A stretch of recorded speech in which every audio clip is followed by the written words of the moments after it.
हरे कृष्णा। आप सभी को नए साल के हार्दिक शुभकामनाएं। जैसे हम 2021 में प्रवेश कर रहे हैं तो कई लोग बिज़ी हैं, घर की सफाई में बिज़ी हैं, शॉपिंग करने में बिज़ी हैं, हॉलीडेज़ प्लानिंग में बिज़ी हैं या अकाउंट्स सेटल करने में बिज़ी हैं।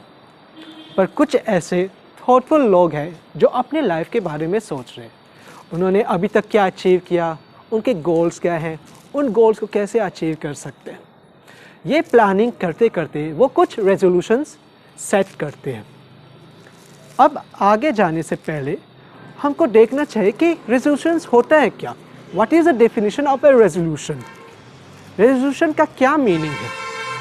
अ resolution is a firm decision to do something और नॉट टू डू समथिंग। दूसरे शब्दों में रेजोल्यूशन क्या है? एक प्रतिज्ञा होता है या एक संकल्प होता है कुछ करने का या कुछ ना करने का। जैसे कुछ लोग संकल्प लेते हैं या रेजोल्यूशन लेते हैं कि मैं स्मोकिंग क्विट कर लूँगा या मैं जिम जाऊँगा। तो ये एक बहुत ही कॉमन प्रैक्टिस है कि जब नए साल आते हैं तो कुछ लोग रेजोल्यूशंस लेते हैं, और ये एक बहुत ही अच्छा लक्षण है कि लोग अपने जीवन के बारे में सोच रहे हैं कि उनको पता है कि वो कुछ गलत कर रहे हैं तो अपने आप को सुधारना चाहते हैं। They want to adopt a better lifestyle.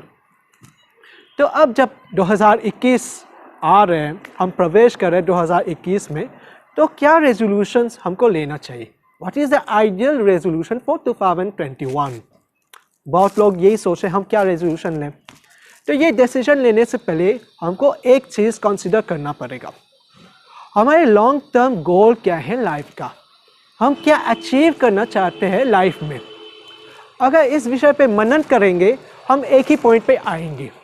हम जो भी कर रहे हैं लाइफ में, जॉब कर रहे हैं या पैसा कमा रहे हैं या कुछ भी कर रहे हैं, हम एक ही चीज़ के लिए कर रहे हैं, सुख प्राप्ति के लिए। हम सब चाहते हैं कि हमको एवरलास्टिंग हैप्पीनेस मिले। और रेजोल्यूशंस क्या है?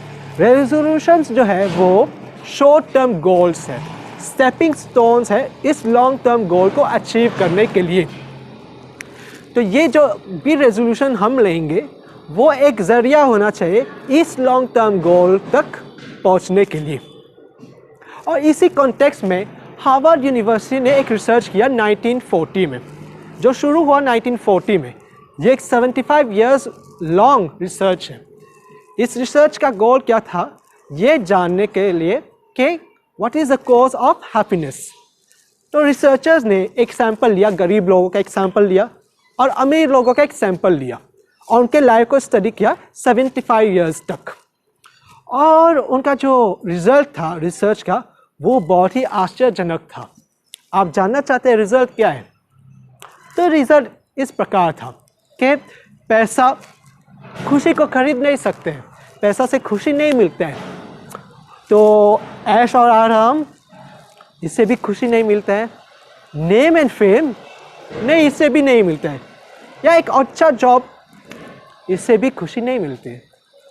तो किससे खुशी मिलती है? What is the cause of happiness? तो इस रिसर्च का जो रिज़ल्ट था वो था कि रिश्तों से खुशी मिलती है, कि हमारे जो रिश्ते हैं वो ही खुशी बनाते हैं और वो ही खुशी को ख़त्म करते हैं। और दूसरी तरफ एक और रिसर्च अभी जो किया गया है कि what is the biggest challenge of this century. इस सेंचुरी का सबसे बड़ा चैलेंज क्या होगा? तो कुछ लोगों के मन में ये आ रहा होगा कोरोना होगा, या युद्ध, वॉर्स, या पॉवर्टी, या कोई भी ऐसे ना बैड इवेंट्स। पर नहीं, सबसे बड़ा चैलेंज इस सेंचुरी का है लोनलीनेस, अकेलापन। अकेलापन सबसे बड़ा खतरा है इस सेंचुरी में, जो पूरे संसार को अफेक्ट करने वाला है कुछ आने वाले दिनों में। और ये अकेलेपन का क्या रिजल्ट है, क्या डेंजर है? जैसे आप देख सकते हो, सुसाइड, डिप्रेशन, ड्रग अब्यूज़। आप जानते हो इंडिया में हर साल 40,000 यूथ सुसाइड करते हैं, और 600 करोड़ लीटर दारू, 100 करोड़ सिगरेट कंज्यूम किया जाता है हर साल इंडिया में। आप सोच सकते हो कि जो सक्सेसफुल लोग हैं, जैसे बिजनेसमैन, फिल्म स्टार्स, वो सुसाइड क्यों कर रहे हैं? वो ड्रग के शेल्टर क्यों ले रहे हैं? एक रीज़न ये है कि पैसा खुशी को खरीद नहीं सकते, और दूसरा जो मेन रीज़न है वो है कि उनके लाइफ में meaningful deep heart to heart relationship की कमी है। उनके कई एडमायरर्स हो सकते हैं, फैंस हो सकते हैं, सो कॉल्ड फ्रेंड्स हो सकते हैं, फिर भी वो अकेले हैं क्योंकि कोई भी मीनिंगफुल रिलेशनशिप नहीं है। हम अपने स्तर पे देखें, फेसबुक पे, व्हाट्सएप पे, ट्विटर पे हमारे हज़ारों फ्रेंड्स हो सकते हैं, but are we really connected to them? कि हम उन पे विश्वास कर सकते हैं? क्या वो लव एंड केयर है हमारे बीच में? आंसर नहीं है। तो हमारे रेजोल्यूशन क्या होना चाहिए 2021 के लिए कि हम अपना प्रायोरिटीज़ को सेट करें। We value the people not the objects. को लोगों को वैल्यू दें, ना ऑब्जेक्ट्स को। लोगों कौन है? हमारे पेरेंट्स हैं, हमारे लाइफ पार्टनर्स हैं, हमारे चिल्ड्रन हैं, हमारे दोस्त हैं।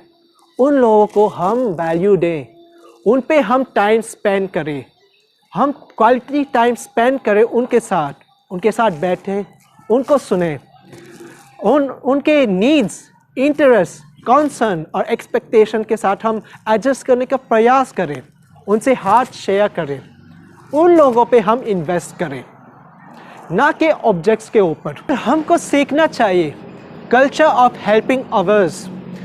We should be ready to help others, specially जो लेस प्रिविलेज है उनको हम हेल्प करना चाहिए। इंस्टेड ऑफ कंप्लेनिंग कि हमारे पास क्या नहीं है, ओह नेबर के पास फेरारी है, ओ मेरे कॉलीग को प्रमोशन मिला है, मुझे नहीं मिला। No, we should count the blessings of a lord कि हमारे पास एक घर है, हमारे पास एक ब्यूटीफुल फैमिली है। आप जानते हो करोड़ों लोग ऐसे हैं पूरे संसार में जिनके पास ये सब नहीं है। So we should value what the lord has given to us. In fact relationship का ये मतलब है 2G फॉर्मूला। 2G क्या है? Giving and gratitude. We should be ready to give. हमको तैयार होना चाहिए देने के लिए, ना कि सिर्फ ये एक्सपेक्ट करें कि हमको क्या मिलेगा। और ग्रैटिट्यूड, कृतज्ञता, हमको हमेशा याद होना चाहिए कि लोगों ने क्या क्या किया हमारे लिए। फॉर एग्ज़ाम्पल, शायद आज मम्मी डांट रहे हैं हमको, पर हमको याद होना चाहिए वो वही मम्मी है जिन्होंने अपना हाथ को जला के हमारे फेवरेट डिश बनाया हमारे लिए। तो ये सब हमको हमेशा याद होना चाहिए। Remember, those who are not grateful are great fools, जो कृतज्ञ नहीं है वो बहुत बेवकूफ़ है। ऑफ कोर्स इन रेजोल्यूशंस को फॉलो करने के लिए बहुत सारे चैलेंज आएंगे, क्योंकि रिलेशनशिप्स जो है वो 2-वे ट्रैफिक है। ये दोनों लोगों पे डिपेंडेंट होता है। इट इज़ नॉट जस्ट 1-वे ट्रैफिक। तो इन चैलेंजेस को कैसे हम ओवरकम कर सकते हैं? This is by education. Education से होगा। हमको अपने आप को एजुकेट करना पड़ेगा रिश्तों के बारे में, हैप्पी फैमिली लाइफ के बारे में। और ऐसे सेमिनार्स हम अटेंड कर सकते हैं पूरी फैमिली के साथ या फ्रेंड्स के साथ। ऐसे सेमिनार्स हमको कहाँ मिलते हैं? हमारे इस्कॉन टेम्पल में हम ऑर्गेनाइज करते हैं ऐसे सेमिनार्स, गृहस्थ लाइफ के बारे में, हैप्पी रिलेशनशिप के बारे में। तो हम यहाँ आ सकते हैं हमारे इस्कॉन मंदिर में, हम भक्तों से मिले जो अपने लाइफ शास्त्रों के आधारित पे जी रहे हैं, एक आइडियल लाइफ जी रहे हैं, और हम उनसे प्रेरणा ले सकते हैं, उनसे हेल्प ले सकते हैं, अपना हार्ट शेयर कर सकते हैं, ताकि हम भी अपने रिलेशनशिप्स को इम्प्रूव कर सकें। तो समेशन में हम ये देख सकते हैं कि हमारे रेजोल्यूशन 2021 के लिए क्या होना चाहिए कि हम अपना रिलेशनशिप्स को इम्प्रूव करें, और किन के हेल्प से अगर हमको कुछ डिफ़िकल्टी हो रहा है हम भक्तों के हेल्प लें, हम भक्तों से प्रेरणा लें कि कैसे एक हार्मोनियस लाइफ हम जी सकते हैं। तो लास्टली मैं फिर से आप सभी को, आपके फैमिली को, आपके डियर वंस को हैप्पी न्यू ईयर कहना चाहता हूँ।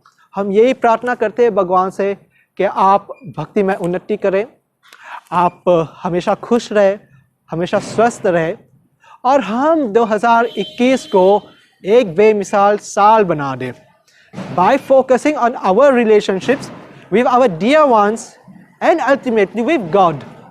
हरे कृष्णा।